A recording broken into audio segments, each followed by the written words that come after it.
The shocking origin of your favorite board games. They sit quietly in closets and on living room shelves, ready to be pulled out for family nights, rainy afternoons, or friendly competitions. They feel timeless, like they've always been part of human life.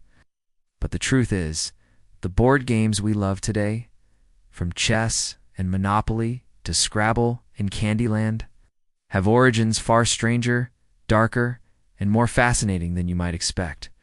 The story of board games isn't just about fun. It's about war, religion, gambling, survival, and even the human need to understand fate itself. And once you uncover their history, you'll never look at rolling dice or moving a pawn the same way again. Let's start thousands of years ago, before plastic pawns and cardboard boards. When ancient civilizations turned to carved wood, stone, and clay to pass the time, or in some cases, to seek guidance from the gods.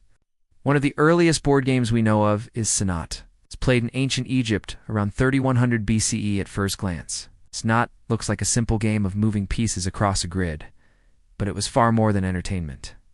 Egyptians believed the movement of the pieces represented the journey of the soul through the afterlife. Winning the game wasn't just about strategy, it was a symbolic victory over chaos, earning safe passage into eternity.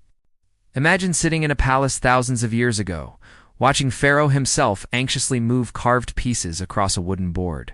It's believing that a single roll of sticks could reflect the will of higher powers. At nearly the same time across Mesopotamia, people were obsessed with another game, the royal game of yore. Archaeologists discovered beautifully inlaid boards buried in royal tombs dating back 4,500 years. And what's amazing is this. We've actually decoded the rules thanks to an ancient clay tablet. The game combined racing with elements of luck, and just like Senet, it was thought to connect to spiritual ideas of destiny. To the Sumerians, moving your pieces wasn't trivial, it was a ritual, a way of practicing for the unpredictable twists of life itself. In fact, dice, or their earliest versions, were first used in games like these, marking the beginning of humanity's love-hate relationship with chance. But board games weren't just spiritual, they were also political and practical. Fast forward to India around the 6th century CE, and you find Chaturanga, the direct ancestor of chess. Chaturanga wasn't just a pastime, it was a reflection of real-life warfare. Each piece on the board represented divisions of the Indian army: elephants, cavalry, chariots, and infantry. To play was to simulate battle strategy, a way for nobles and kings to sharpen their minds for war.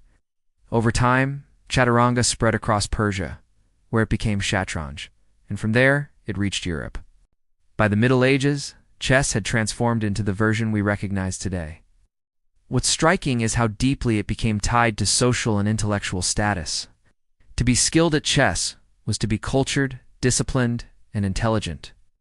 Imagine medieval kings and queens spending evenings with elaborate ivory chess sets, their moves echoing the very power struggles they lived through. Meanwhile, other games reflected something else: pure social connection and gambling.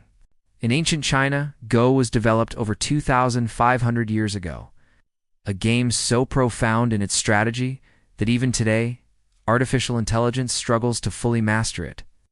Go wasn't about luck, it was about balance, patience, and philosophy.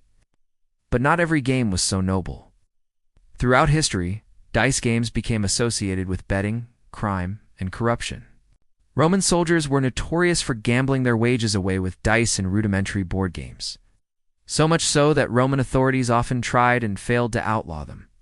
Picture soldiers in dusty camps rolling dice late into the night, their fortunes rising and falling with every throw, not unlike gamblers in a modern casino. Jumping to the 19th and 20th centuries, the modern board games we know today began to emerge, and their histories are just as wild. Take Monopoly, for example. Most people know it as a ruthless game of buying, selling, and bankrupting your opponents. But its original purpose was the opposite. In 1903, a woman named Elizabeth Meiji designed a game called the Landlord-S, game to teach people about the dangers of concentrated wealth and the unfairness of landlords hoarding property. It was meant to show players the cruelty of unchecked capitalism. But when Parker Brothers commercialized it in the 1930s as Monopoly, the message got twisted. Instead of teaching players about inequality, it glorified it, rewarding cutthroat tactics and turning greed into entertainment. The irony is staggering. What was supposed to be a warning became a celebration of the very thing it was designed to critique. Other games have equally unexpected backstories. Scrabble, created during the Great Depression in 1938 by Alfred Butts, wasn't just a word game. It was a way to bring joy and mental challenge during a bleak period of economic hardship. Butts carefully calculated the frequency of each letter in the English language by analyzing newspapers, giving us the familiar tile distribution we still use today. And then there's Candyland, invented in the 1940s not by a toy company executive, but by a schoolteacher recovering from polio. She designed it to entertain children stuck in hospitals, unable to play outside.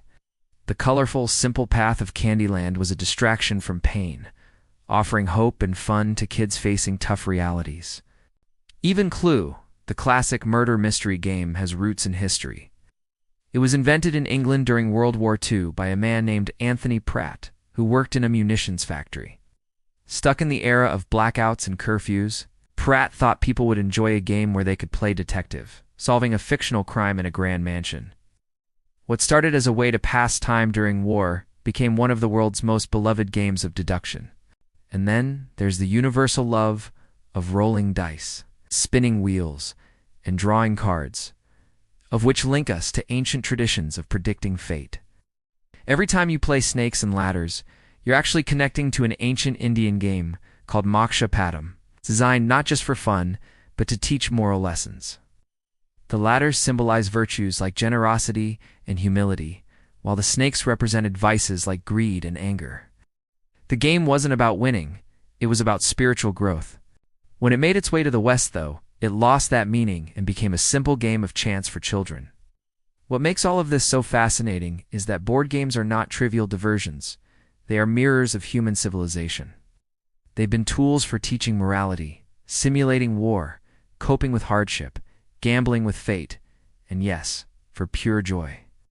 They've been buried with kings, outlawed by empires, commercialized by corporations, and cherished by families. Each time you unfold a board and set out the pieces, you're participating in a tradition that spans thousands of years, carrying with it layers of history most people have no idea about. Think about it the next time you move a pawn, roll the dice, or spell out a word on a Scrabble board.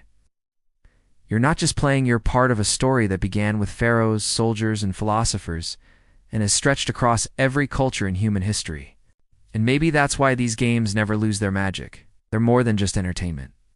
They're echoes of who we've always been: thinkers, dreamers, gamblers, storytellers, and seekers of meaning, all rolled into one.